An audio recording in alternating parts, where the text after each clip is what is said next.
अगर मेरे पार्टनर है और उनको मेमोरी लॉस हुआ है, या तो फिर परिवारजन जिनको मेमोरी लॉस हुआ है, उनके साथ कैसे डील करना चाहिए जिससे उनकी लाइफ बेटर हो। वंडरफुल। इसमें ना कहीं तो इसमें आपको ना मिसअंडरस्टैंडिंग इम्पोर्टेंट तो बताता हूँ। अभी ये जो अल्जाइमर की बीमारी जिसको बोलते हैं, उसमें एक चीज को समझना है कि हो सकता है कि व्यक्ति प्रेजेंट का सब कुछ भूल जा रहा है, लेकिन पास्ट का उसको सब याद है। लोग रिलेटिव आके ये भी बोलते कि झूठ मूठ का कर रहा है। वो 12 साल के थे, सब उसको याद है।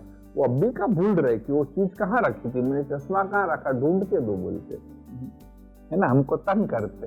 और वो बचपन का कैसे याद है, तो परंतु है ना ब्रेन की मैकेनिज्म डिफरेंट है। वो पास्ट मेमोरी सब याद है, प्रेजेंट का वो भूल रहे। तो ये ना सोचे कि वो जानबूझ के कर रहे हैं।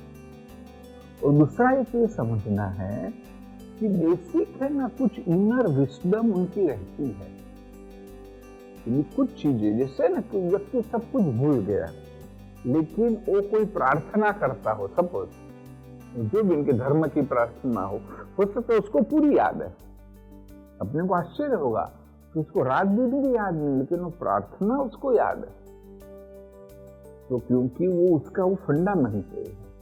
मैंने जो बोला ब्रह्मा कुमारी का एक मुरली होती है, हमारे पास एक बहन थी और 95 ईयर्स की।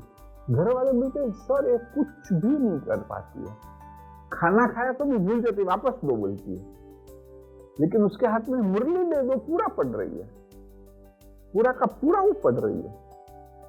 तो मैंने कहा कि दिस नॉट, उसने 40 या 20 जब भी किया है, इतने सालों से उसने किया है, तो वो उसके ब्रेन में इतना डीप है कि वो मेमोरी, वो आपका जो भी स्क्रिप्ट को पढ़ रही है मुरली का, वो परफेक्ट पढ़ रही है ना। तो ये नहीं कि भी उसको घर वाले क्या समझते मालूम है क्या, कि उनको जो याद रखना है वो याद रख रहे, ऐसा नहीं।